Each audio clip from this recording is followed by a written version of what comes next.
بسم الله الرحمن الرحیم. زما عزیزانو محترمو، نن ز تاسو ته د الله جل جلاله یو نوم دی المقیت ښکاریږي به تاسو ته. د دې نوم یو مختصر غوندې فایدې درته بیانوم. یقین وکړئ دا تاسو د 2-3 منټو ویډیو به وي، خو تاسو دا ضرور واورئ. ستاسو په زندګۍ کې به دا تاسو ته ډېره فایده درکړي. ولې تاسو یقین وساتئ چې دا داسې اعمال دي چې دا په سینو کې پټ پراته دي. او نن زه تاسو ته د خپل د دې چینل، زما د چینل دا شفایي بول په توسط سره نن دا وظیفه زه تاسو ته ښکاره کوم. تاسو به یقین وکړئ چې تاسو به وایئ چې دا ډېره غټه خزانه زموږ په لاس راغله. زه تاسو ته د دې ټکي یو څو فایدې بیانوم.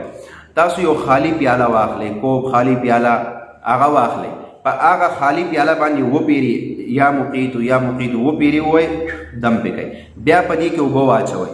دا اوبه چې څوک څکي دي څه فایدې دي؟ که یو سړی په سفر باندې روان دی، هغه باندې دا اوبه وڅکوئ. سفر به په خیر او عافیت سره تیر شي. په لارې کې به ورته مشکلات نه پیښېږي، په لاره به غلا به ترې نه کېږي، مال به ترې نه روکېږي. سفر به ډېر په ښکلې طریقه باندې تیر شي. اور دویمه فایده دا ده چې یو سړی ماشوم د شپې په ژړا ګوتې پورې کړي. د ورځې یو ماشوم دی چې مور پلار یې ډېر زیات جاړي، تنګ کړي یو د ژړا نه، نو دغه پیاله باندې دا دم کوي او دا اوبه دې په هغه ماشوم وڅکي، ماشوم به فوراً ژړا بنده کړي. نو څومره آسان دی. د شپې ماشوم تنګول شروع کړو، اوس چېرته به مولا پسې منډې وایي یا چېرته به بل چا پسې دم. دغه پیاله راواخله، وپیري پې یا مقیت ووایه، بیا پکې ته اوبه واچوه، ماشوم له اوبه ورکړه.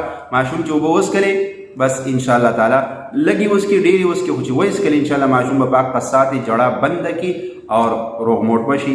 دغه رنګ یو سړی تنګ دست دی، غریبي ده، غربت دی، فقر و فاقه ده پې، هغه دې روزانه په دې معنی وپیري، دا ټکې وایي اور بیا دې په دې کې اوبه اچوي. هغه اوبه دې روزانه څکي، سهار دې څکي، ماښام دې څکي. د دې به ورته څه فایده میلاویږي؟ که غریب وي تنګدستي به ختمه شي، غربت به ختم شي، فقر و فاقه به ختمه شي.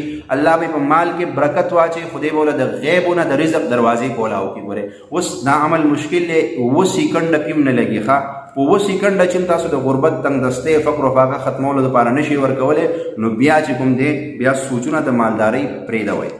اور دغه شانتې کې یو سړی کمزور دی ډېر زیات اور څه طاقتور شی ورسره نشي چې وخوري، زر دې په دې کې اوبه واچوئ او دا اوبه دې چې کوم دی لکه د دې خوشبو دې ځان ته راکاږي. دغه رنګ یو سړی باندې روژه لګېدل، هغه دې دې خوشبو ځان ته راکاږي. پیاله کې دې اوبه واچوئ او داسې پوزې ته ونیسئ، دا چل لیکئ. د دې سره به ورته جسم ته قوت طاقت میلاو شي. بشرط دا چې په دې معنی خالی پیاله باندې پیاله وپیري، دا ټکي ویلي او وروستو یې پکې ته اوبه اچولي، نو دا فایده ورته میلایي. دغه شان یو سړي سترګې خوږېږي، سترګو کې څه قسمه بیماري ده، 10 پیرې دې ووایي په سترګو دې دم کې انشاءالله یو پیرې 2-3 پیرې ویلو سره به د سترګو هر قسمه بیماري چې هغه به ختمه شي. یو فایده ته بله ویم، که یو سړی وایي زما ګیس دی، تبخیر دی، قبض دی، د معدې مسایل دي راته، معده مې نه ټیک کېږي، نو کله چې هم ډوډۍ ته کښېني 11 پیرې دي یا مقیت ووایي، بیا دې ډوډۍ خوري. انشاءالله لږ وخت دا عمل وکړي، د دې سره به چې دی د معدې ټوټلي بیماریانې به ختمې شي اور تر دې پورې هر شی چې وخوري هغه به هضمېږي انشاءالله. یا مقیت د روټۍ نه مخکې 11 پیرې ویل مشکل دي، هېڅ مشکل هم نشته. دغه رنګې یو کور کې ماشوم دی لیکن دومره ضدي دی، دومره شیطان دی، دومره ناکاره دی چې تاسو د ځان سره د چا کره بیلی هم نشئ. چېرته بیم هلته کې مې شرمئ، هلته کې چې دی که نه شیطاني کوي یا دغه کې تاسو دې نه تنګ یې، یاره د دې ماشوم اوس څه وکړم، نو د هغې یو اسانه طریقه ده. دا ماشوم به بالکل تهذیب یافته ماشوم جوړ شي. دې ماشوم کې به اعلی درجې ادب راشي، اعلی درجې به په ده کې چې کوم دی انسانیت پیدا شي.